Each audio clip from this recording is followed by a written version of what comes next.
Masih dengan saya Ahmad Junaidi. Kali ini saya ada di Telaga Ngebel, Ponorogo. Nah, itu ada satu pertanyaan ini ya dari beberapa alumni kuliah bareng Mas Tedun. Ini memang pertanyaan kalau alumni saya itu mah agak-agak berat. Jadi gini, pertanyaannya adalah perbedaan sita eksekusi dan sita jaminan itu apa? Gini teman-teman semua, member Kubam. Jadi biar jelas semua ya. Jadi saya punya satu kelas khusus di mana itu adalah teman-teman yang memiliki memang punya utang dan itu nilainya biasanya agak besar ya. Nah, itu tentang masalah sita atau dalam hukum perdata itu disebut eksekutorial beslah. Itu namanya sita eksekusi. Nah, perbedaannya dengan sita jaminan itu apa? Gini, cuman saya gambarkan paling mudahnya saja gini. Jadi kalau sita jaminan itu ada satu perkara, ya perkara itu berjalan, masih jalan mulai dari daftar gugatan, kemudian nanti ada replik, ada duplik. Nah, jadi untuk menghindari pengalian aset misalkan, jadi dilakukan sita jaminan. Nah, di sini ada dua pihak, yang pertama A, kemudian yang B. Nah, ketika A berhutang kepada B itu memberikan sertifikat, nah, sertifikat tanah gitu ya, atau mungkin kalau tidak sertifikat tanah ada mungkin berbentuk petok atau berbentuk IMTN atau berbentuk surat garap atau berbentuk persil dan sebagainya, atau bisa berbentuk akta, tetapi yang objeknya itu tanah, jadi benda tetap, jadi tanah dan segala sesuatu yang ada di atasnya. Nah, ternyata A nggak bayar-bayar nih atas hutangnya. Akhirnya B mengajukan gugatan. Nah, agar tanah ini tadi, jadi punya A ini tidak dialihkan, tidak dijual kepada pihak lain selama dalam perkara sampai jelas perkara ini gitu ya, mungkin sampai banding, kasasi dan sebagainya, kan prosesnya lama itu. Nah, diberikan fasilitas oleh pengadilan, yaitu agar B tadi memohon kepada pengadilan agar tanah dari A atau objek tanah dari A itu tidak dialihkan kepada pihak lain. Selain itu, begini fungsi dari sita jaminan. Ini kan terjadi gugat menggugat, permasalahan ya antara A dan B.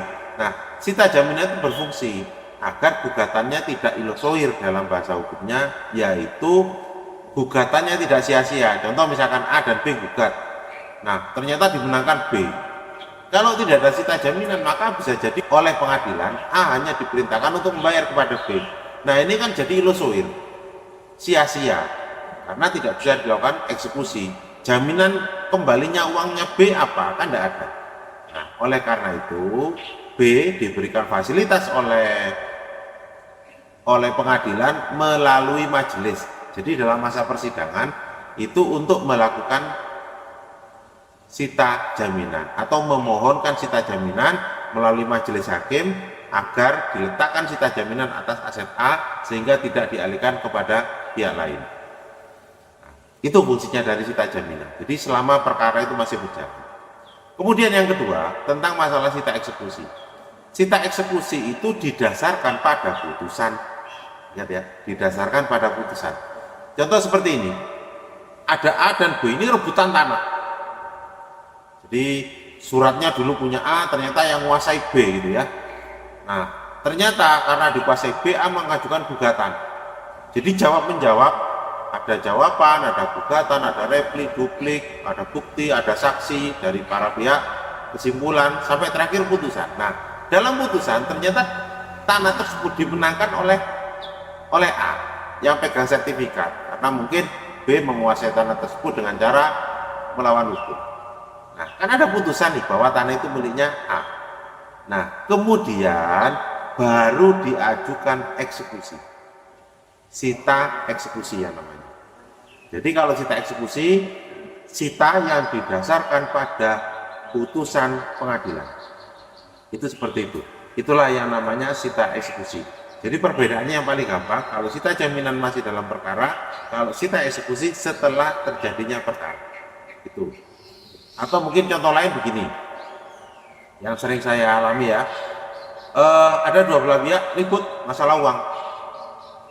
Nah, kayak berapa waktu yang lalu masalah uang dan sebagainya, akhirnya sepakat, ya sudah, karena ini masalahnya uang, kemudian kedua belah ini sepakat dilakukan akta perdamaian, akta van dading namanya ya, perdamaian. Nah, ternyata salah satu pihak ini A dan B ini dulu damai. Begitu damai ternyata salah satu pihak di sini, misalkan A itu ya, ingkar janji terhadap perdamaian yang disepakati bersama yang telah disahkan oleh pengadilan. Nah, ini ingkar janji. Akhirnya B mengajukan eksekusi atas putusan perdamaian tersebut. Jadi putusan pengadilan itu ada dua. Yang pertama, putusan karena berjalannya perkara tadi ya, seperti replik, duplik dan sebagainya. Yang kedua, pengesahan atas perdamaian yang dilakukan oleh mediator di pengadilan. Itu seperti itu. Jadi ada namanya cita eksekusi juga untuk melakukan eksekusi atas putusan pengadilan. Mungkin sedikit banyak seperti itulah. Nanti kalau nggak jelas, sampaikan di kolom komentar, nanti saya jawab lagi. Terima kasih.